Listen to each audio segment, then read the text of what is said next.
The rain hammered down like bullets as Marcus Quinn pressed his daughter closer to his chest, using his weathered jacket to shield her small frame while holding their only umbrella over them both, but even that was doing little good against the sideways assault of the storm.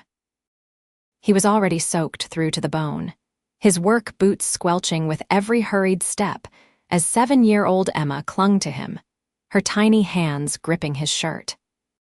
They had just left the community center after her art class, and the storm had come out of nowhere, transforming the early evening into something dark and vicious. Marcus's truck was 3 blocks away, and he was mentally calculating how quickly he could get them there when he spotted her. She stood beneath a broken awning that offered no protection whatsoever, dressed in what looked like an expensive business suit that was now plastered to her frame. Her long, dark hair hung in wet ropes around her face, and she had her arms wrapped around herself, shivering violently. There was something about the way she stood there, utterly defeated by the weather, that made Marcus's protective instincts kick into overdrive. "Daddy, that lady is all wet," Emma said, pointing. Marcus only hesitated for a second. They were already drenched, and the umbrella was barely helping them anyway. "Hold on tight, sweetheart," he said, then called out over the roar of the rain, "Madam, you need some cover." The woman's head snapped up, and even in the dim light and through the sheets of rain, Marcus could see her eyes were striking a deep green that seemed to assess him in an instant. She looked uncertain, maybe even wary, but another crash of thunder made her decision for her. "Yes, please," she called back, and Marcus moved closer, extending the umbrella to cover her as well. It was a tight fit, the 3 of them huddled together. Marcus was acutely aware of how close she was, how she smelled like expensive perfume even through the rain, and how she was trembling. Emma, bless her heart, had no such reservations. "Hi, I'm Emma. This is my daddy. We're going to our truck because the rain is really, really bad." The woman managed a smile despite her obvious discomfort. "Hi, Emma. I'm Morgan Kennedy. Thank you both so much for this. Where's your car?" Marcus asked, trying to keep his voice friendly but not intrusive. He noticed she wasn't wearing a wedding ring, which was information his brain filed away without his permission. "About 4 blocks that way," Morgan said, pointing in the opposite direction from where they were headed. "My driver dropped me off for a meeting, and I told him I would call when I was ready. My phone died about 20 minutes ago, and then this storm hit." Marcus made a quick decision. "Our truck is closer. Let me get you there, and we can give you a ride to your car, or you can use my phone to call your driver." Morgan looked at him with surprise, then something that might have been gratitude mixed with relief. "Are you sure? I don't want to impose." "We're already all wet," Marcus said with a slight grin. "Besides, my mama raised me right. Come on, let's move quick before this gets worse." They hurried through the storm, Emma between them, with Marcus keeping the umbrella angled to protect his daughter and their unexpected companion as much as possible. When they finally reached his old Ford pickup, Marcus unlocked it quickly and helped Emma climb into the back seat before gesturing for Morgan to get in the passenger side. Once they were all inside, the drumming of rain on the metal roof was almost deafening, but at least they were out of it. Marcus cranked up the heat immediately, noticing how Morgan was still shivering. He reached behind the seat and pulled out an old but clean blanket he kept there for emergencies. "Here, wrap up in this. It's not fancy, but it's warm." Morgan took it with hands that shook slightly, and Marcus noticed they were elegant hands, well manicured but not overly done. She wrapped the blanket around her shoulders gratefully. "Thank you. Truly, I was starting to think I might need to just start walking home in that mess." "Where's home?" Marcus asked as he started the truck, which sputtered to life on the second try. He noticed Morgan's eyes flick to the dashboard where warning lights had flickered briefly before settling down. "The other side of town, actually, near the Hills district." Marcus let out a low whistle. The Hills was where the serious money lived, houses that cost more than he would make in several lifetimes. It clicked then, the expensive suit, the driver, the way she carried herself even while soaked and shivering. This woman had money, serious money. That's a fair distance. Let's find your car first, yeah. Where did you say it was? Morgan directed him, and as they drove through the storm, Emma chattered away from the backseat, asking Morgan questions about everything from whether she liked art to what her favorite color was. Morgan answered each question with genuine warmth, and Marcus found himself stealing glances at her when he could. She was beautiful, even drenched and wrapped in an old blanket. But more than that, there was something about her that seemed both strong and vulnerable at the same time. When she laughed at one of Emma's stories about her art class, the sound filled the truck cab and made something warm bloom in Marcus's chest. They found Morgan's car, a sleek black sedan that probably cost more than Marcus's house, parked where she had said. But when Morgan tried the door, it was locked, and she had no way to get in without her keys, which were in her purse inside the car. She had locked them in while taking a call before her meeting. "Well, that's just perfect," Morgan said, and for the first time, her composure cracked a little. She looked exhausted and frustrated, and Marcus made another snap decision. "Look, I know we just met, and this is probably way out of line, but I've got a phone at home you can use. It's not far from here, and you can call whoever you need to call to help with your car. I promise I'm not some kind of weirdo. I'm just a dad trying to help." Morgan studied him for a long moment, and Marcus felt like she was seeing right through him, weighing and measuring everything about him. Then she smiled, and it transformed her face. "You know what? I believe you. And I would really appreciate that." The drive to Marcus's place took about 15 minutes. He lived in a modest neighborhood, not run down but clearly working class, where the houses were small but most were well maintained. His was a small 2-bedroom with white siding that needed painting and a yard he kept neatly mowed when he had time. As they pulled up, Marcus felt a moment of self-consciousness, knowing how different this must be from what Morgan was used to. But if she had any judgments, she kept them to herself. They all hurried to the front door, Marcus fumbling with his keys while still trying to keep the umbrella over them. Once inside, he flipped on the lights and kicked off his soaked boots. "Make yourself at home. Bathroom is down the hall if you want to dry off. The phone is in the kitchen, just through there. I'm going to get Emma into some dry clothes." Morgan nodded, still wrapped in the blanket. "Thank you, Marcus, really. This is incredibly kind of you." Emma grabbed her dad's hand and pulled him toward her room. "Daddy, I like her. She's pretty and nice." Marcus helped his daughter out of her damp clothes and into warm, dry pajamas, his mind still on the woman in his living room. This whole situation was surreal. A woman who clearly lived in a completely different world than he did, standing in his modest home because he had offered her an umbrella in the rain. When he came back out, having changed into dry jeans and a flannel shirt himself, Morgan was just hanging up the phone. She looked relieved, but also somehow more vulnerable without the armor of her wet suit jacket, which she had draped over a chair. She was in her blouse, which was starting to dry, and the blanket was still around her shoulders. "My assistant is sending someone with a spare key and a car to pick me up. They will be about 45 minutes, though. I am so sorry to impose on you for that long." "It's no imposition," Marcus said, meaning it. "Can I get you some coffee or tea, or are you hungry?" "I was about to make dinner for Emma and me. Nothing fancy, just spaghetti, but you're welcome to join us." Morgan looked surprised, then grateful. Coffee would be amazing, and honestly, spaghetti sounds wonderful. I had to skip lunch because of back-to-back meetings. Marcus moved into the kitchen, a small space that was clean but showed its age. The appliances were old but functional, the counters scarred from years of use. He started the coffee maker, an ancient machine that gurgled and hissed but made decent coffee, then began pulling out ingredients for dinner. Morgan appeared in the doorway, looking uncertain. "Can I help with anything?" "Do you know how to make spaghetti?" Marcus asked with a slight smile. "I can follow instructions. I do not get to cook much. I usually have someone who does that for me, but I used to help my grandmother cook when I was younger." They worked together in the small kitchen. Marcus giving Morgan simple tasks like stirring the sauce while he handled the pasta and made a quick salad. Emma sat at the small dining table, coloring in a book she had grabbed from her room, occasionally looking up to watch the adults with curious eyes. "So what kind of meeting were you at?" Marcus asked as he drained the pasta.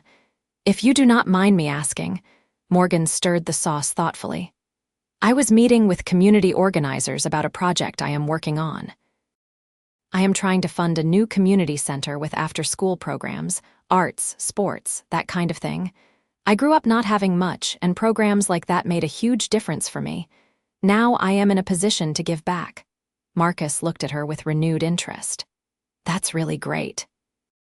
Emma loves her art class at the community center. It's one of the highlights of her week. "Is her mother into art too?" Morgan asked, then immediately looked like she regretted the question. "I am sorry, that's too personal." Marcus set down the pot he was holding and met her eyes. "It's okay. Emma's mom passed away 3 years ago. Car accident. It's just been the two of us since then." Morgan's face softened with genuine sympathy. "I am so sorry, Marcus. That must be incredibly hard." "Some days more than others," Marcus admitted, surprising himself with his honesty. There was something about Morgan that made him want to open up, which was unusual. He was typically a private person, keeping his struggles close to his chest. "But Emma is my whole world. I work construction during the day, and I do everything I can to make sure she has what she needs. Money's tight, but we manage. We have each other, and that's what matters." They carried the food to the small dining table, and Emma perked up immediately. "Daddy makes the best spaghetti. Well, it's actually just regular spaghetti, but he makes it with love." Morgan laughed, that warm sound that Marcus was quickly becoming fond of. "That's the secret ingredient, is it not? Love." Dinner was surprisingly comfortable. Emma dominated much of the conversation, telling Morgan about school, her friends, her artwork, and her favorite cartoons. Morgan listened attentively, asking questions and seeming genuinely interested. Marcus watched the interaction with something warm settling in his chest. It had been a long time since there had been a woman at his table, since there had been this kind of easy domesticity. He had dated a little bit over the past 3 years, but nothing serious, nothing that felt right. His focus had been on Emma and keeping their small family afloat. But watching Morgan laugh at Emma's jokes, seeing how natural she was with his daughter despite coming from such a different world, made him think about possibilities he had not considered in a long time. "So, what do you do exactly?" Marcus asked, when there was a lull in the conversation. "I mean, I gathered you have money and you're funding community projects. What's your actual business?" Morgan took a sip of her coffee before answering. "I inherited a tech company from my father, Kennedy Technologies. We do software development, mostly business solutions and some government contracts.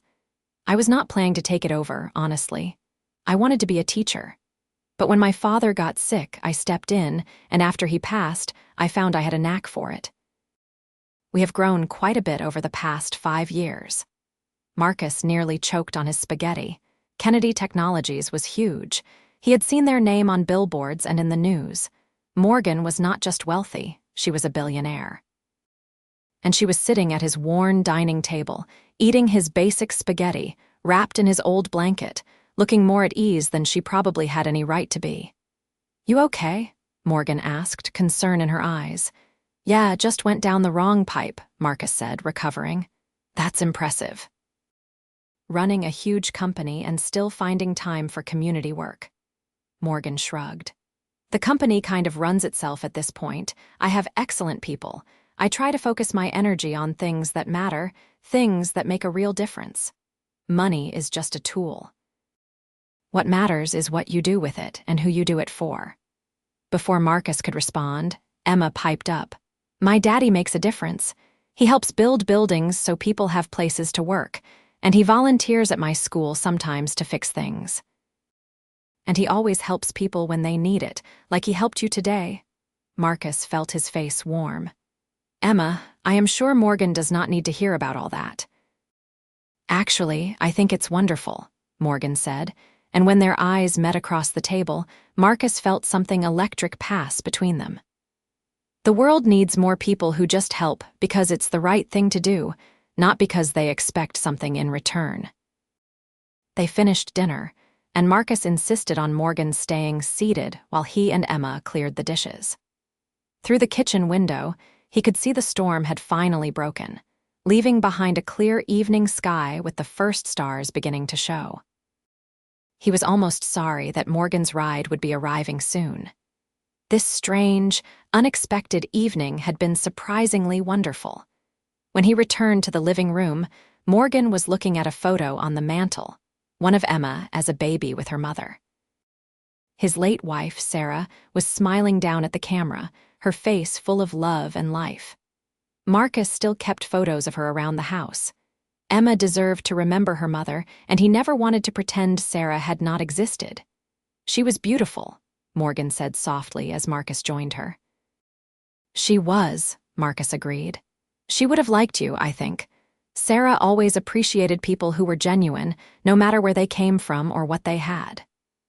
Morgan turned to face him fully, and Marcus was struck again by how beautiful she was, but more than that, how present she seemed. In his experience, wealthy people often had a quality of being elsewhere, their minds on business or their next obligation. But Morgan was right here, right now, and she had been all evening. "Can I ask you something?" Morgan said, her voice uncertain in a way he had not heard from her before. "Sure. When you saw me standing there in the rain, why did you stop? You had your daughter to worry about, and you did not know me. Most people would have just kept walking." Marcus considered the question seriously. "I guess because I have been in tough spots before, and I have been lucky enough to have people help me when I needed it. After Sarah died, I was a mess, could not function, could not figure out how I was going to raise Emma alone and keep working and just keep breathing. People in my neighborhood, at Emma's daycare, at my job, they all helped. They brought meals, they watched Emma when I had to work late, they just showed up and did what needed doing. I figure I owe it to the world to do the same when I can. Plus, like I said, my mama raised me right." "You do not leave someone standing in the rain when you can help." Morgan's eyes had gotten bright, like she might cry, but she was smiling. "You are a good man, Marcus Quinn, an honestly good man. That is rarer than you might think." Before Marcus could respond, Emma came running in wearing her pajamas, hair still slightly damp from the rain earlier but now combed and neat. "Miss Morgan, do you want to see my drawings? I have lots of them." Morgan knelt down to Emma's level. "I would love to see them, but I think my ride is going to be here very soon. Maybe I could see them another time." Emma's face fell a little, and Marcus felt a pang in his chest. His daughter had clearly gotten attached to their unexpected guest. "Emma, Miss Morgan is a very busy person. She might not have time to come back." But Morgan was looking at Emma with thoughtful consideration, then glanced up at Marcus.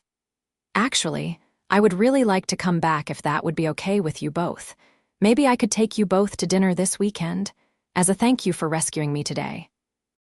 Emma's face lit up like Christmas morning. "Really? Can we, Daddy, please?" Marcus felt torn. Part of him wanted to say yes immediately, wanted to see Morgan again, wanted to explore whatever this connection was between them, but another part of him was cautious. Morgan lived in a completely different world. She was a billionaire CEO, and he was a construction worker barely making ends meet. What kind of future could there possibly be there? And he had to think about Emma. He could not let his daughter get attached to someone who might just be being nice out of gratitude.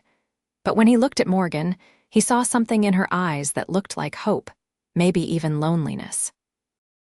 And he realized that despite her wealth and success, she had seemed genuinely happy tonight, sitting in his small home, eating basic spaghetti, talking with him and Emma. She had not been performing or putting on a show. She had been real. "Okay," he heard himself say. "Dinner this weekend sounds great." The smile Morgan gave him could have lit up the entire city. "Perfect. Can I get your number to coordinate details?" They exchanged numbers just as a black SUV pulled up outside. Morgan returned his blanket, now neatly folded, and gave Emma a gentle hug goodbye. When she turned to Marcus, there was a moment of awkward uncertainty before she stepped forward and hugged him too, brief but warm. "Thank you again, Marcus, for everything. For the umbrella, the phone, the dinner, the company. This was one of the best evenings I have had in a long time." "Same here," Marcus said honestly. They watched from the doorway as Morgan got into the SUV and it drove away into the night. Emma waved until the car was out of sight, then looked up at her father with knowing eyes that seemed far too wise for 7 years old. "You like her, Daddy, I can tell." Marcus ruffled her hair affectionately. "Maybe I do, kiddo, but it's complicated. She's very different from us." "She did not seem different. She seemed nice and normal, and she liked your spaghetti." Marcus laughed. "That's true. She did like my spaghetti. Come on, let's get you to bed." School tomorrow. As he went through the bedtime routine, reading Emma her story and tucking her in, Marcus's mind kept drifting back to Morgan. The way she had looked in his kitchen, stirring sauce like she belonged there. The way she had listened to Emma like his daughter was the most interesting person in the world. The way she had looked at him, like she saw not just a guy who offered her an umbrella, but someone worth knowing. His phone buzzed as he was washing the dinner dishes. A text from an unknown number, but he knew it had to be Morgan.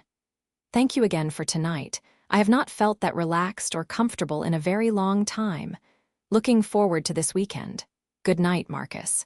He dried his hands and typed back, his heart beating faster than it should. "Good night, Morgan. Drive safe." The weekend seemed impossibly far away. The next few days were strange for Marcus. He went through his normal routine, going to work, picking Emma up from school, helping with homework, making dinner, trying to keep their small household running smoothly. But now there was this undercurrent of anticipation, a buzz of excitement he had not felt in years. Morgan texted him throughout the week, nothing heavy or intrusive, just small messages. A photo of a coffee cup with the message, "Not as good as yours." A question about whether Emma had any dietary restrictions. A comment about a funny billboard she had passed that made her think of something Emma had said at dinner. Each message made Marcus smile, and his coworkers noticed. Pete, who had been on his crew for 5 years and had become something of a friend, cornered him during lunch break on Thursday. "All right, spill it. You have been grinning at your phone all week like a teenager.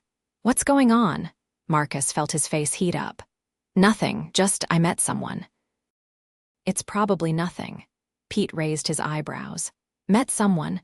Marcus, you have not dated seriously since Sarah. This must be something if you are actually considering it. What's her name?" "Morgan. I helped her out during that storm on Monday and we hit it off. She's taking Emma and me to dinner this weekend." "She's taking you, not the other way around." Marcus shifted uncomfortably. "Yeah, well, she insisted. She's got money. More than money, actually. She's Morgan Kennedy." Pete nearly dropped his sandwich. "Morgan Kennedy." "As in Kennedy Technologies, Morgan Kennedy. The billionaire?" "Apparently, yes." Pete let out a low whistle. "Man, you do not do anything halfway, do you? How did you even meet a billionaire?" "I told you, I helped her in the rain, shared my umbrella. She needed to use a phone, so I gave her a ride home and we had dinner. It was not planned, it just happened. And Pete, it was really nice. She was just normal, genuine. Emma loved her and they got along great. I have not felt this way since Sarah." Pete's expression softened. "Then go for it, man. You deserve to be happy. Sarah would want that for you. And Emma needs to see her dad living life, not just going through the motions. Just be careful, okay? That is a big difference in lifestyle. Make sure you are both on the same page about what this could be." Marcus nodded, appreciating his friend's concern. "I know. I am trying not to get ahead of myself. It is just one dinner, but there is something there, Pete. I felt it, and I think she did too." The rest of the week crawled by until finally Saturday arrived. Morgan had suggested a nice but not overly fancy restaurant downtown, one with good food, but also a relaxed atmosphere that would be appropriate for Emma. Marcus dressed in his best jeans, a button-up shirt, and a jacket that he usually only wore to church. Emma wore her favorite dress, purple with butterflies, and insisted on wearing the little pearl earrings that had been her mother's. They arrived at the restaurant right on time, and Morgan was already there, waiting in the lobby. She looked stunning in a simple green dress that matched her eyes, her hair loose around her shoulders. When she saw them, her whole face lit up, and she immediately knelt down to Emma's level. "Emma, you look absolutely beautiful. I love your dress." "Thank you." "Daddy says you are taking us to a fancy dinner. I have never been to a fancy dinner before." Morgan glanced up at Marcus with a soft smile. "Well, this is not too fancy, but the food is excellent. They have an amazing dessert menu, too. I may have checked specifically for that." Emma's eyes went wide. "Really? What kind of desserts? How about we look at the menu together and decide?" Morgan stood and looked at Marcus, and there was something in her eyes that made his breath catch. "Hi, Marcus, you look great." "So do you," he managed, feeling suddenly nervous.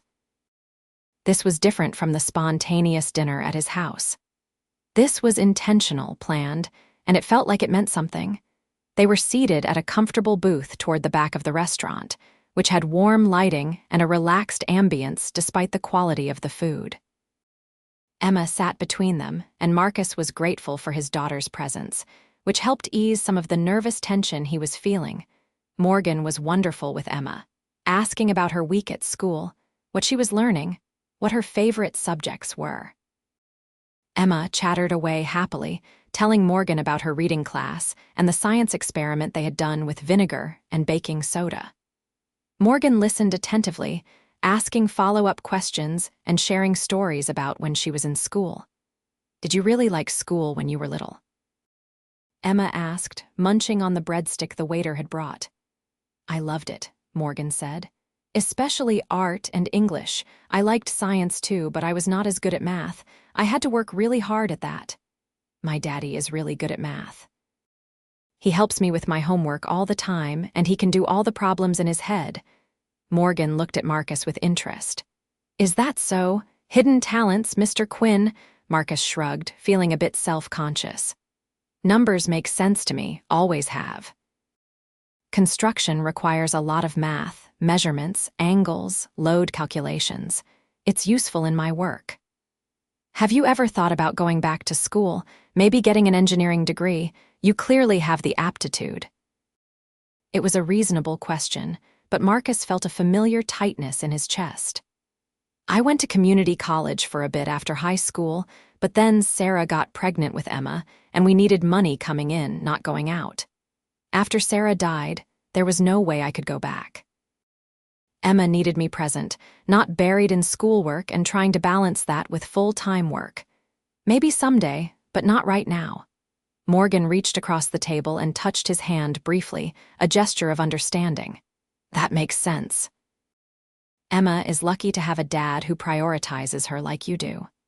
They ordered dinner, and the food was indeed excellent. Marcus tried not to think about how much this meal probably cost, though he knew it was more than he typically spent on groceries for a week.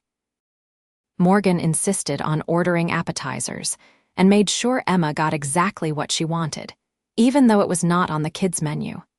As they ate, the conversation flowed naturally between the three of them. Morgan told them about growing up with her grandmother after her mother left, how her father had worked constantly to build his business, how she had been determined to be different if she ever had kids. "Do you have kids?" Emma asked innocently. Morgan shook her head, a flicker of something sad crossing her face. "No, I do not. I always wanted them, but I never met the right person, and then I got so caught up in work.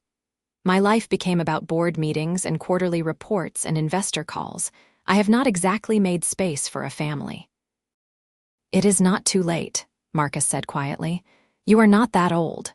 Morgan laughed. "I am 33.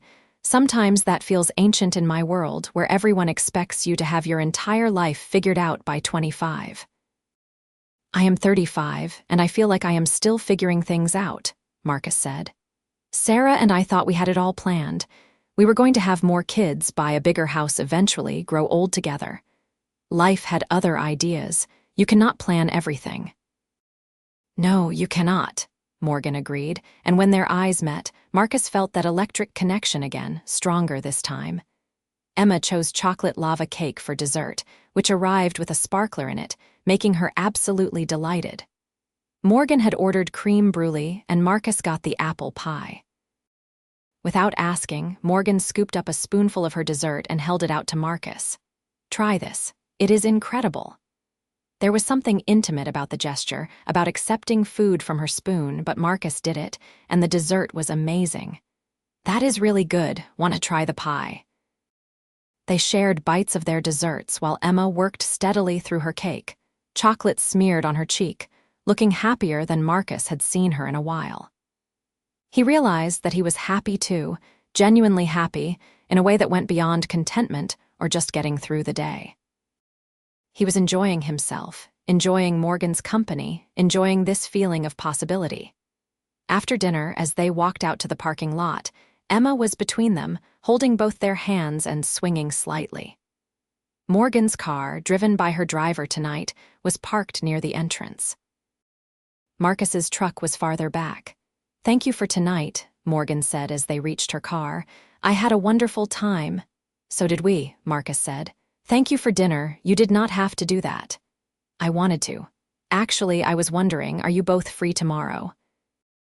"I know it is Sunday, but there is a street fair downtown with arts and crafts and food vendors. I thought maybe we could go together if you are interested." Emma started bouncing up and down. "Please, Daddy, that sounds so fun." Marcus looked at Morgan, seeing the hope in her eyes, the vulnerability of someone putting themselves out there. He thought about Pete's warning to be careful, about the vast differences in their worlds, about all the reasonable, practical reasons he should probably slow this down. Instead, he smiled. "Yeah, we would love that." Morgan's answering smile was radiant. She bent down and hugged Emma goodbye, then straightened and moved closer to Marcus. For a moment, he thought she might kiss him, and his heart hammered in anticipation. But instead, she squeezed his hand, the touch lingering and warm. "I will text you details tomorrow morning. Good night, Marcus. Good night, Emma." As they drove home in his truck, Emma chattering about the dinner and the dessert and how nice Miss Morgan was, Marcus felt something unfurling in his chest that he had kept locked down tight for 3 years. It felt like hope, like the future might hold something good, something unexpected and wonderful.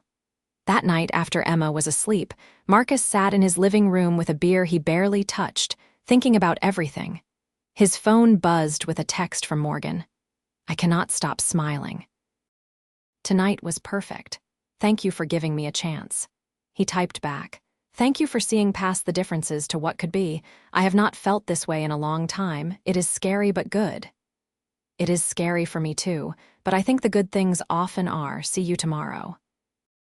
Marcus went to bed that night feeling like something fundamental had shifted in his life. He had opened a door he thought he had closed forever, and on the other side was a woman who made him laugh, who was wonderful with his daughter, who looked at him like he was someone special. The fact that she was a billionaire seemed almost irrelevant compared to everything else she was. The street fair the next day was everything Emma could have hoped for and more. The weather was perfect, sunny and warm with a light breeze, and the downtown streets were filled with vendors selling handmade jewelry, art, crafts, and food from dozens of different cuisines. Musicians played on corners, and there were activities for kids everywhere. Morgan showed up in jeans and a casual top, her hair in a ponytail, looking younger and more relaxed than Marcus had ever seen her. She had a large bag slung over her shoulder and a pair of sunglasses pushed up on her head. "Ready for an adventure?" she asked Emma with a grin. They spent hours wandering through the fair, stopping at booths that caught their interest. Morgan bought Emma a handmade bracelet from a local artist and insisted on getting Marcus a leather wallet to replace the worn one he carried. They ate street tacos and fresh lemonade, tried samples from various food vendors, and watched a street magician perform tricks that had Emma squealing with delight. At one point, Emma ran ahead to look at a booth selling painted rocks, and Marcus and Morgan found themselves walking side by side, close enough that their hands occasionally brushed. "I have not done something like this in years," Morgan said. "Just wandering around with no agenda, no security detail hovering, no assistant tracking my time. This is really nice." "You have a security detail?" Marcus asked, surprised. Morgan shrugged. "Usually, yes, when I am doing official business or at corporate events. My board insists." "But I gave them the day off today. I wanted to just be normal for a bit." "Is that hard? Being you, I mean. Having all that responsibility and people watching you all the time?" Morgan was quiet for a moment, watching Emma examine painted rocks with serious concentration. "Sometimes, yes. It is lonely, actually. People either want something from me or they are intimidated by the money and the company. It is hard to know who genuinely likes me versus who likes what I can do for them. That is why the other night at your house was so special. You did not know who I was, and you helped anyway. You let me into your home and treated me like a person, not a commodity." Marcus stopped walking and turned to face her. "Morgan, I still would have helped you even if I had known who you were. And I asked you to dinner. Well, you asked us, but I said yes, because I like you. Not your money or your company, you, the person who plays along with Emma's endless questions and who genuinely seems interested in the answers. The person who shared dessert with me and who looks happy just walking around a street fair. That is who I see." Morgan's eyes had gotten bright again, and she stepped closer to him. "Marcus, I really like you. This is moving fast, and maybe that should scare me more than it does, but I feel more myself around you than I have in years." "Is that crazy?" "If it is, then I am crazy too," Marcus said. "I like you, Morgan. I like you a lot. And that terrifies me because we come from such different worlds, and I have Emma to think about, and I cannot afford to get this wrong. But I also cannot pretend I do not feel this connection between us." "So what do we do?" Morgan asked, her voice soft. "We take it one day at a time," Marcus said. "We keep getting to know each other. We see where this goes, and we are honest with each other about what we need and what scares us." Morgan nodded, and then, because Emma was still focused on the rocks and they had a moment of relative privacy, she stood on her toes and kissed him. It was brief, just a soft press of lips, but it sent electricity shooting through Marcus's entire body. When she pulled back, she was smiling. "I have been wanting to do that since dinner last night," Marcus grinned. "Feel free to do it again anytime." Emma came running back with 2 painted rocks, one for her and one for Morgan, and if she noticed anything different between the adults, she did not comment on it. They continued through the fair, but now Marcus and Morgan held hands openly, fingers intertwined, and it felt right in a way that made Marcus's heart full. They ended the day at a small park near the fair where Emma could play on the playground. Marcus and Morgan sat on a bench, watching her climb and swing and generally burn off the energy that 7-year-olds seem to have in endless supply. "Can I ask you something?" Morgan said, her voice careful. "How do you think Emma would feel about you dating someone? I know she likes me now, but if things got more serious between us, do you think she would be okay with that?" Marcus had been thinking about this exact question. "Honestly, I think Emma would love it. She has been asking me for a while if I am ever going to have a girlfriend again. She says she wants a mom, which breaks my heart because I cannot give her that, cannot bring Sarah back. But she also just wants me to be happy. Kids are perceptive. Emma has noticed that I have been sad for a long time, even when I try to hide it. I think seeing me happy would make her happy." "What about you?" Morgan asked. "Are you ready for this? I do not want to push too hard or too fast. I know you have been through so much." Marcus took a deep breath, choosing his words carefully. 3 years ago, I thought my life was over. Not in a dramatic way, but in a, this is it, this is all there will ever be kind of way. I thought I would raise Emma alone, work my job, and just exist until Emma was grown and gone. I was not living, I was surviving. But then you showed up, soaking wet and needing help, and something clicked. I started feeling again, wanting again. So yes, I am scared, but I am also ready to try, ready to see what could be." Morgan leaned her head on his shoulder, and Marcus wrapped his arm around her, pulling her close. They sat like that for a while, watching Emma play, both of them thinking about the future and what it might hold. Over the next few weeks, Marcus and Morgan fell into a pattern. They saw each other several times a week, sometimes just the two of them for coffee or lunch when Emma was in school, and sometimes all three of them for dinner or weekend activities. Morgan started showing up at Emma's school events, sitting with Marcus in the audience when Emma had a presentation or a performance. Marcus's neighbors noticed, of course. Mrs. Chen from next door cornered him one morning when he was leaving for work. "Marcus, is that the Morgan Kennedy I have been seeing around here?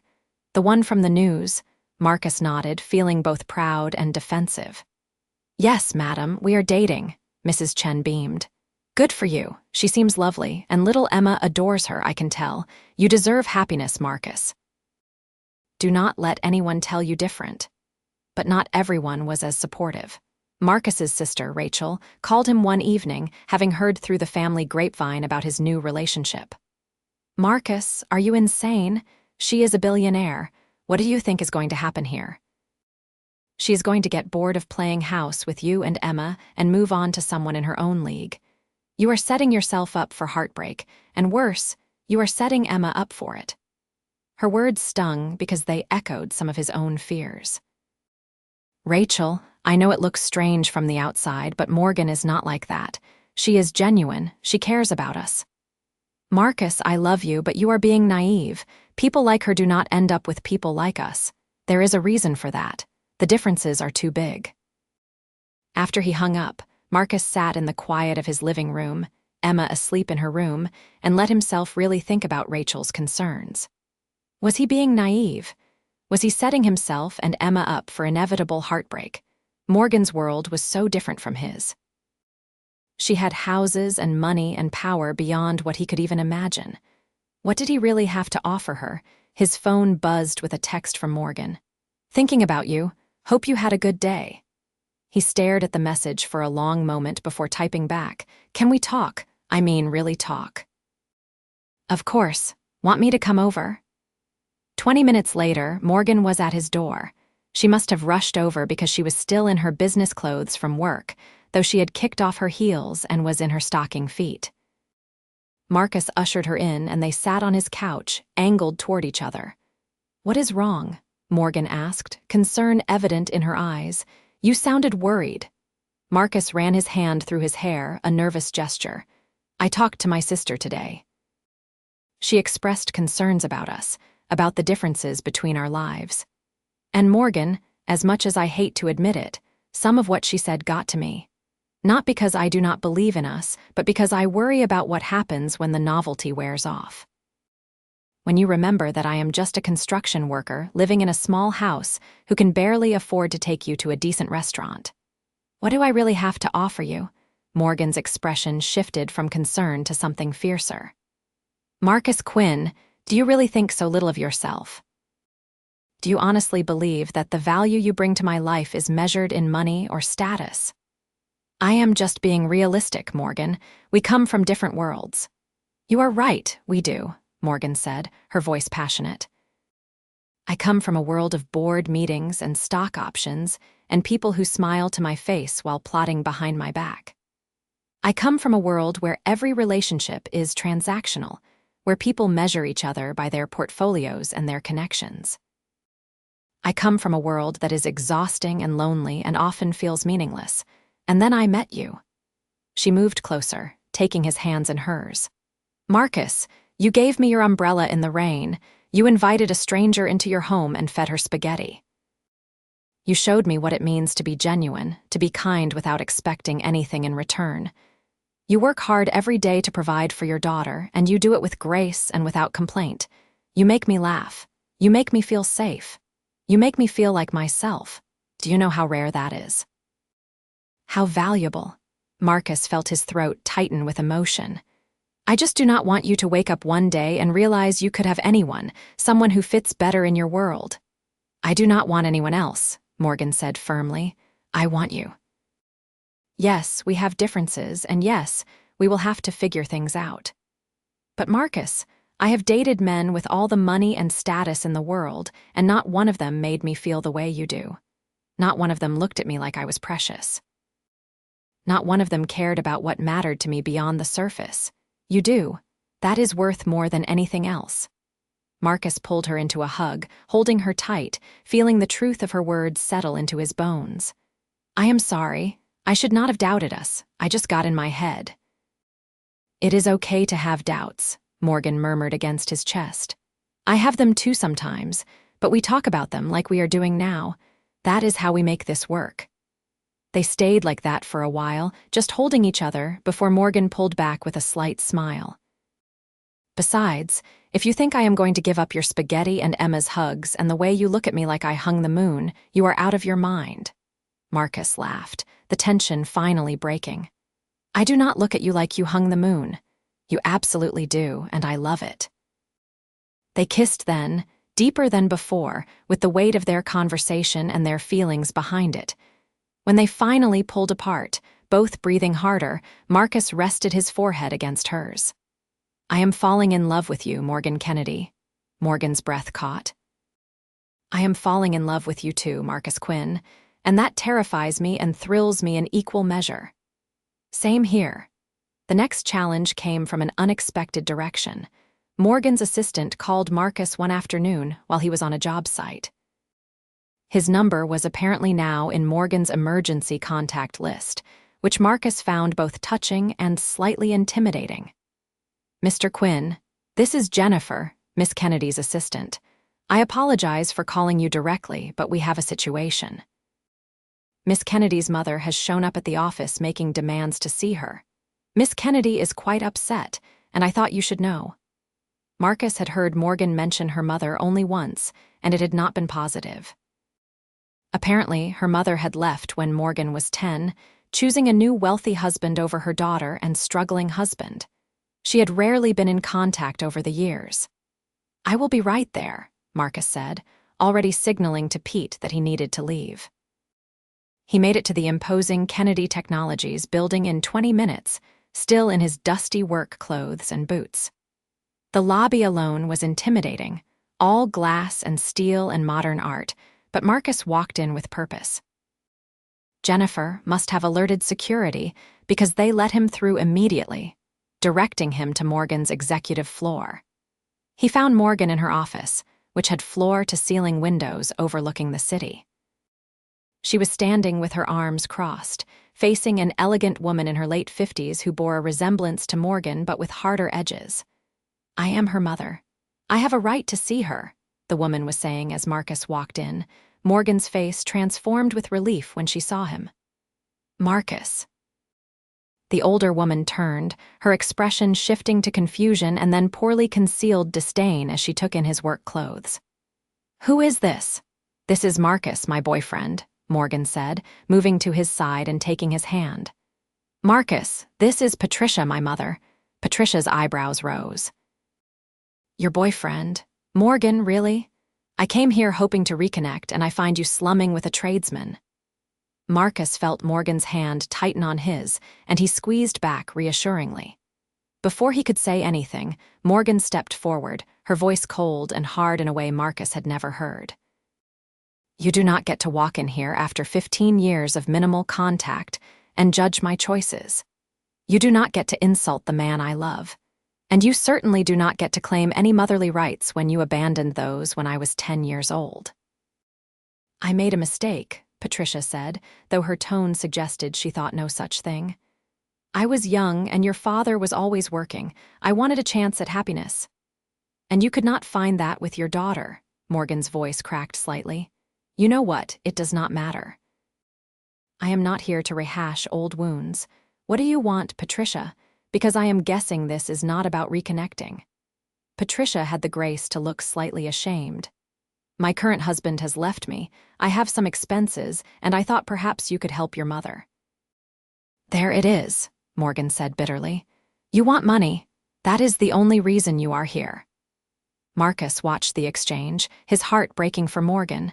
He could see the hurt beneath her anger, the little girl who had been left behind still wanting her mother's love even after all these years.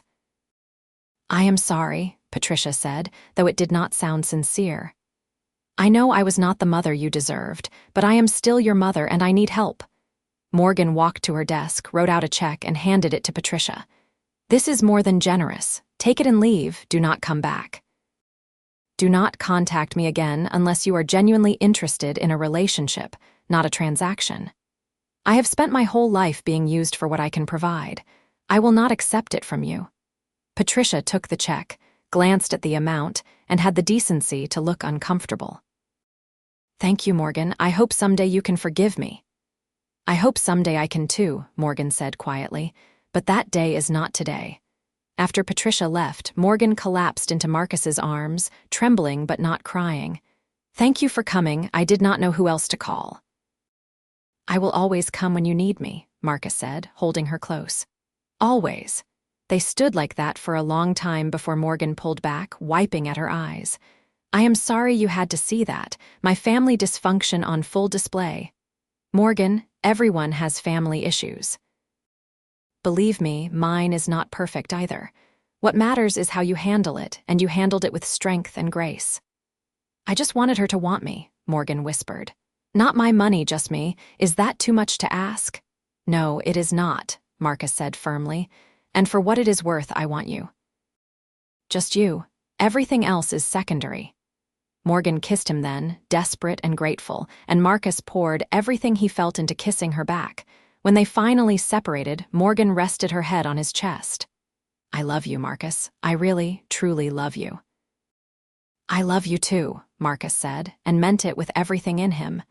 After that day, something shifted in their relationship. They had both been vulnerable, both shared their fears and insecurities, and they had come through it stronger. Marcus no longer questioned whether he was enough for Morgan, and Morgan no longer worried that Marcus was only interested in her money. 3 months after that rainy evening, when they first met, Morgan officially met Marcus's extended family at a barbecue his brother hosted. Rachel was there, along with various aunts, uncles, and cousins.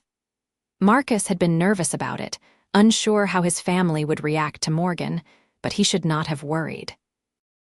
Morgan arrived in jeans and a simple top, bringing homemade potato salad she had spent the morning making with help from video tutorials. She played with the kids, helped in the kitchen, and spent an hour talking with Marcus's grandmother about her recipes. By the end of the evening, even Rachel had warmed up to her.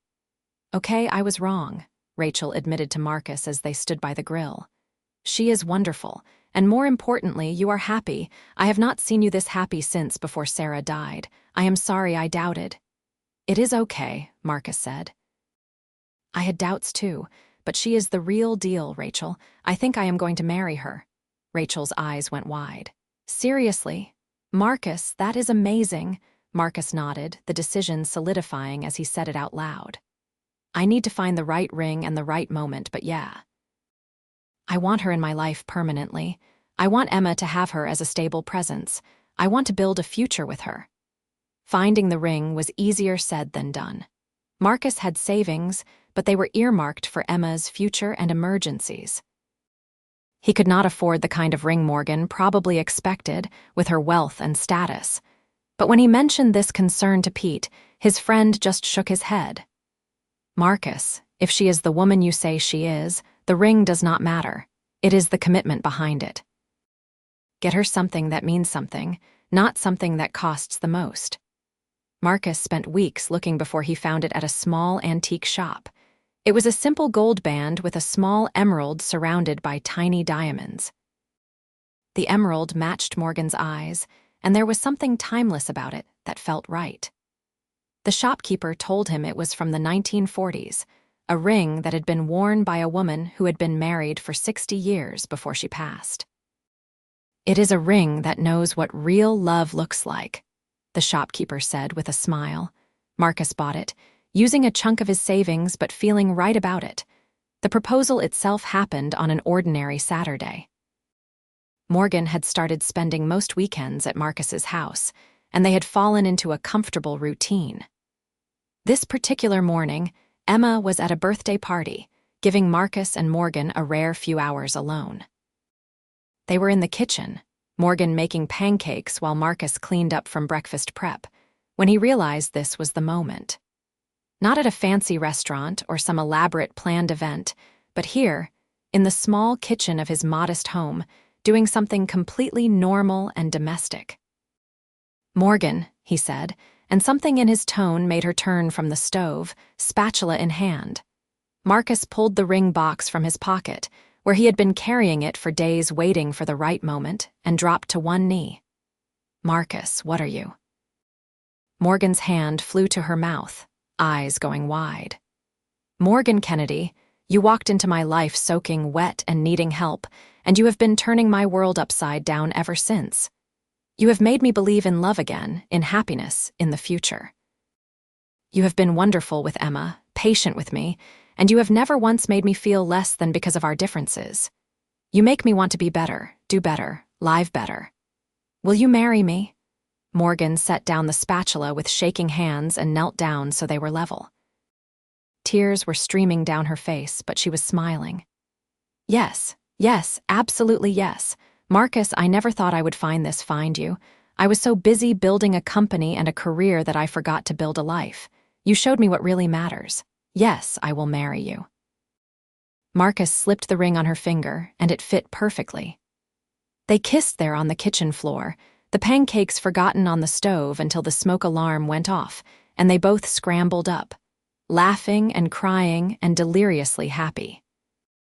When they picked Emma up from the birthday party later, they told her together, and Emma screamed with joy so loud that several other parents came running to see what was wrong. "You are going to be my new mom?" Emma asked Morgan, bouncing up and down. "If that is okay with you," Morgan said carefully. "I could never replace your first mom, but I would be honored to be part of your family." Emma threw her arms around Morgan. "I love you, Miss Morgan. I am so happy." The engagement brought media attention that Marcus had not fully anticipated.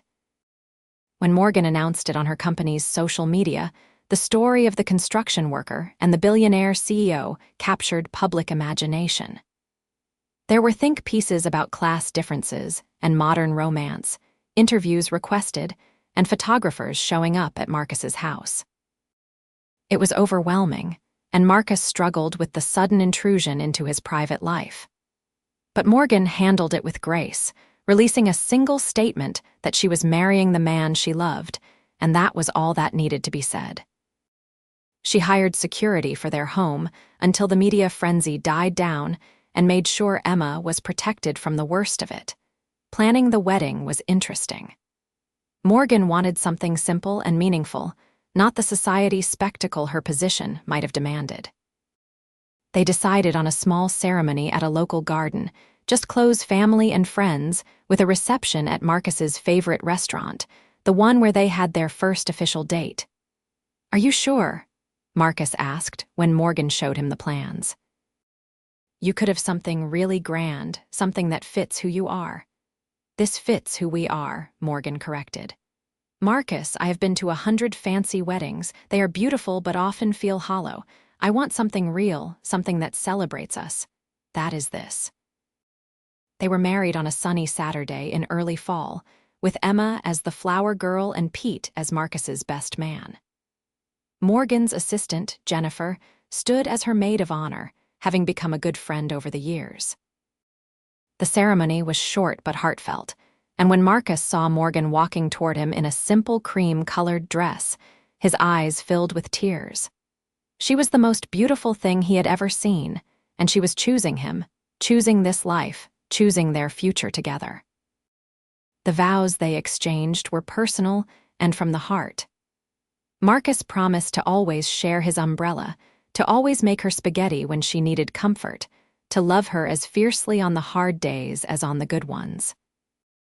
Morgan promised to always see him for who he truly was, to build a life that mattered, to be the partner he deserved and the mother Emma needed. There was not a dry eye in the garden when they were pronounced husband and wife.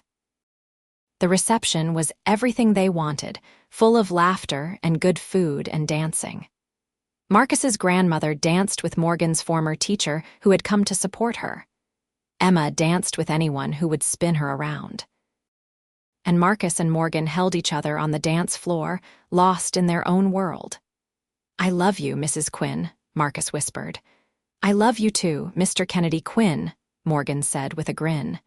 They had decided to hyphenate their names, a symbol of blending their lives together. After the wedding, they faced the practical questions of where to live and how to blend their lives. Morgan's house was a mansion with more rooms than they could ever use. Marcus's house was small but full of memories. They decided to keep both for a while, staying primarily at Morgan's during the week for school proximity and work convenience, but spending weekends at Marcus's place to maintain that connection to his old life. Eventually, they found a compromise, a comfortable house in a good neighborhood, large enough for their needs but not ostentatious. It had a big backyard for Emma, a workshop for Marcus, and a home office for Morgan. They sold Marcus's old house to a young couple starting out, and Morgan turned her mansion into a community center, the project she had been working on when they first met. Emma adjusted beautifully to having Morgan as her stepmother. They developed their own traditions: Saturday morning pancakes, bedtime stories where Morgan would make up elaborate tales, and art projects that covered the dining room table. Morgan legally adopted Emma a year after the wedding, and they both cried happy tears when the judge finalized it. Marcus eventually did go back to school, taking night classes toward an engineering degree. It was Morgan's idea, but she made sure he knew it was his choice. She covered the tuition without making a big deal about it, framing it as an investment in their future. Marcus struggled at first, balancing work and school and family, but Morgan and Emma supported him every step of the way. 3 years after their wedding, Morgan became pregnant. It was unexpected but joyful, and when they told Emma, who was now 10, she was ecstatic about becoming a big sister. The pregnancy was smooth, and Marcus was there for every appointment, every milestone, every moment when their son, Michael, was born. Marcus held the tiny baby in his arms and marveled at how his life had changed. 5 years ago, he had been a struggling single dad, just trying to get through each day. Now he had a wife he loved desperately, 2 beautiful children, and a future that seemed bright with possibility. "What are you thinking?" Morgan asked from the hospital bed, tired but glowing. "I am thinking about that rainy night when I offered you my umbrella," Marcus said. "Best decision I ever made," Morgan smiled. "Second best. The best was saying yes when I asked you to dinner." "Fair point." Emma came in then, having been waiting with Marcus's brother in the hallway, and she carefully climbed up to sit next to Morgan, staring in wonder at her new baby brother. "He is so tiny," she whispered. "You were that tiny once," Marcus said, ruffling her hair. "Will you tell him about his first mom?" Emma asked, and the question surprised both Marcus and Morgan. "My first mom, I mean, so he knows he has 2 moms who love him like I do?" Morgan's eyes filled with tears. "Of course we will, Emma. Sarah is part of our family's story. She always will be." Emma nodded, satisfied, and gently touched Michael's hand. The baby gripped her finger reflexively, and Emma giggled. "He is holding my hand. I think he likes me." Marcus looked at his family, at the hospital room that held everything he loved most in the world, and felt overwhelming gratitude. Life had knocked him down hard when Sarah died, but it had also given him this second chance, this unexpected joy. Morgan caught his eye and smiled, and Marcus knew she was thinking the same thing. They had found each other in a storm, 2 people from completely different worlds who should never have worked but somehow did. And they had built something beautiful together. As the years went on, their life was not perfect, but it was theirs. Marcus finished his degree and eventually started his own contracting business, specializing in affordable housing projects. Morgan shifted more of her focus to philanthropy, using her wealth and influence to fund programs that actually made a difference. Emma grew into a talented artist who won scholarships and awards. Michael showed signs of inheriting his father's way with numbers and his mother's business savvy. They had challenges, of course. Blending families and lifestyles was not always smooth. There were arguments about money, about how to raise the kids, about balancing work and family time. Morgan's world still sometimes clashed with Marcus's more grounded approach to life. They went to counseling when things got tough, worked through their issues, and always came back to the love that had brought them together. On their 10th wedding anniversary, Marcus and Morgan went back to the street corner where they had first met. It was not raining that day, but Marcus brought an umbrella anyway. "Remember this spot?" he asked, pulling Morgan close. "How could I forget? This is where you rescued me." "I think we rescued each other," Marcus said. They stood there for a while, just holding each other, thinking about everything that had happened since that rainy evening. Two teenagers walked past, a boy protectively holding an umbrella over both of them, and Marcus and Morgan smiled at each other. "Think they will make it?" Morgan asked. "If they are even half as lucky as we are, absolutely," Marcus said. They kissed there on the corner, and it felt like coming full circle. From that first moment of connection in the rain to this anniversary celebration, their love had grown and deepened and become the foundation of both their lives. Later that evening, at the dinner Marcus had planned at their favorite restaurant, surrounded by family and friends, Emma stood up to make a toast. She was 17 now, poised and confident, preparing to leave for art school in the fall. "I want to say something about my dad and Morgan," she said, and the room quieted. "When my first mom died, I was really little, but I remember how sad my dad was. He tried to hide it, but I could tell. He was just going through the motions, doing what he had to do to take care of me, but not really living. Then one rainy night, he shared his umbrella with a stranger, and everything changed. Morgan, you brought light back into our lives. You gave my dad a reason to smile again. You loved us even when you did not have to. And Dad, you showed Morgan what really matters. You gave her a family when she needed one most. You two taught me what real love looks like, and I am so grateful to have you both. Happy anniversary." There was not a dry eye in the restaurant by the time she finished. Marcus pulled Emma into a hug, overcome with pride and love for his daughter. Morgan joined them, and then Michael wiggled his way into the group hug, and they stood there, the four of them.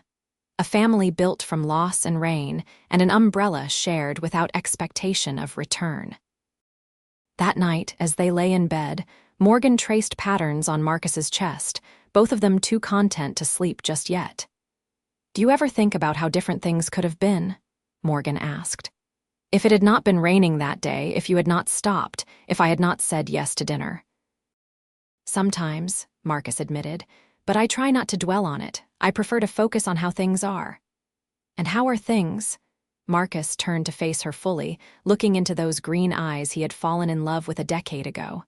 "Things are perfect. Not perfect like nothing ever goes wrong, but perfect like I would not change anything. You are my partner, my best friend, the love of my life. We have built something amazing together. I have never been happier." Morgan kissed him softly. "Me neither. You know, before I met you, I thought happiness was about success, about building the biggest company, making the most money, leaving the biggest legacy. But you taught me that happiness is actually about connection, about love, about showing up for the people who matter. That is the real legacy." "Speaking of legacy," Marcus said with a grin, "how would you feel about expanding our family again? Maybe one more?" Morgan laughed, surprised. "You want another baby?" "I want whatever you want. But yeah, I think I could handle one more. Our family feels good. It feels right." Morgan snuggled closer, considering. "Let me think about it. But Marcus, the fact that you are even suggesting it, that you want to keep building this life with me, that means everything." They fell asleep like that, wrapped around each other, dreaming of the future. And when morning came, they woke up together and started another day of their extraordinary, ordinary life. 2 years later, they welcomed twin daughters into the family. Emma and Michael's excitement at having not one but 2 baby sisters was infectious. The house was chaotic with 3 kids under one roof, but it was a happy chaos, full of laughter and love. Marcus would sometimes stand in the doorway of the living room, watching his family, his wife helping Emma with college applications while simultaneously bouncing a baby on her hip, Michael sprawling on the floor working on math homework, their other daughter sleeping in her bassinet, and he would feel overwhelmed with gratitude.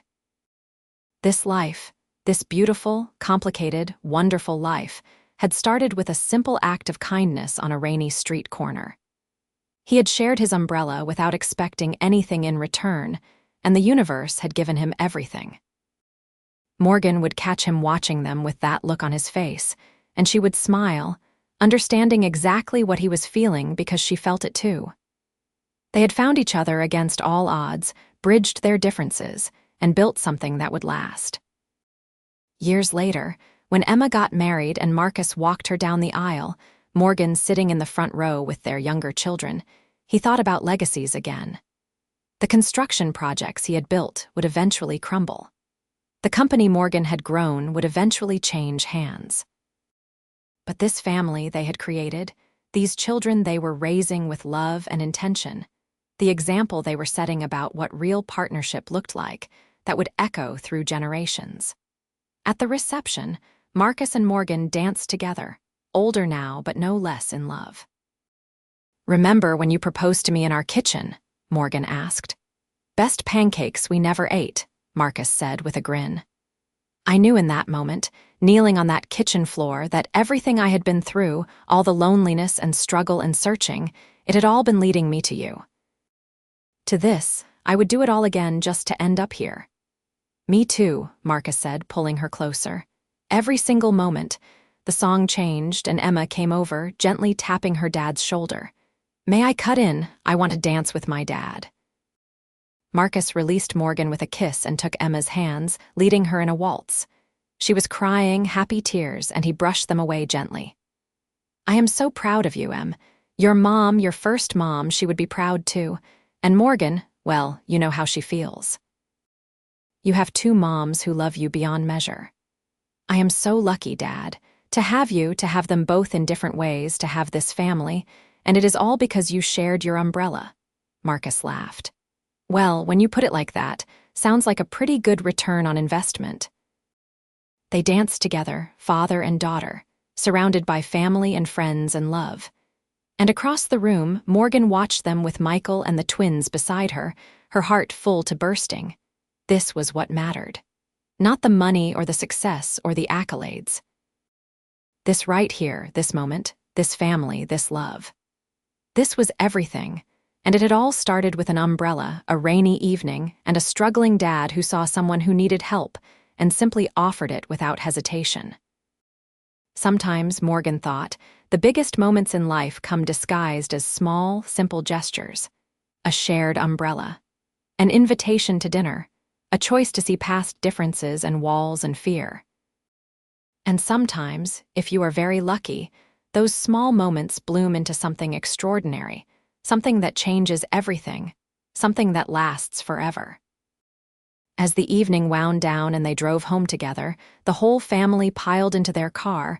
Marcus reached over and took Morgan's hand, squeezing it gently. She squeezed back, a silent conversation passing between them. "Thank you for stopping in the rain. Thank you for saying yes. Thank you for choosing me. Thank you for choosing us. I love you too, always, always." And somewhere in the universe, Sarah, Quinn, smiled, knowing her daughter was loved, knowing her husband had found happiness again, knowing that love never really ends. It just transforms and continues and makes room for new, beautiful chapters. The story that began on a rainy street corner with a simple act of kindness had become a love story for the ages, proof that sometimes the most unlikely connections become the most powerful, and that real love transcends all differences, all obstacles, all doubts. Marcus and Morgan Kennedy Quinn built a life based on mutual respect, genuine affection, and unwavering commitment. They raised their children with love and intention. They supported each other's dreams. They weathered storms together. And they never forgot that it all started with one person seeing another person in need and choosing to help. Years later, when Marcus was much older, sitting on his porch with Morgan beside him, their children grown and having families of their own, someone asked him what the secret was to a happy marriage. Marcus thought about it carefully before answering. "I think it is choosing each other, every single day. It is seeing the person you love not just on their best days, but on their worst days too, and loving them anyway. It is building something together that is bigger than either of you alone. And maybe most importantly, it is never forgetting why you fell in love in the first place." "And why did you fall in love?" the interviewer asked. Marcus looked at Morgan, and she looked back at him, and they both smiled. "Because she made me feel safe," Morgan said. "From that very first moment, standing under his umbrella in the rain, I felt protected and valued and seen. Not for my money or my position, just for me. And I fell in love," Marcus added, "because she saw past all the surface stuff to who I really was. She never made me feel less than. She made me feel like I was enough exactly as I was, while also inspiring me to grow and do more. But really," Morgan finished, "we fell in love because we fit. Despite all the reasons we should not have worked, we just did, and we have been fitting together perfectly ever since." The interviewer wrote it all down, and the article would later become famous, shared and quoted and used as an example of what real love looks like. But Marcus and Morgan did not pay much attention to that. They were too busy living their life, surrounded by their family, grateful for every moment. And when it rained, Marcus still always made sure Morgan had an umbrella. Some habits, the good ones, are worth keeping forever. Their story was proof that love can find you in the most unexpected places, with the most unexpected people. That kindness matters. That taking a chance on connection, even when it seems impossible, can lead to everything you never knew you needed. Marcus Quinn shared his umbrella with a drenched woman, and the billionaire felt safe beside him. From that simple beginning, they built a life, a family, and a love that would last beyond their lifetimes, inspiring everyone who knew them to believe in the possibility of finding their own unexpected, perfect match. And they lived happily ever after, not because their life was perfect, but because they faced it together, always. The end.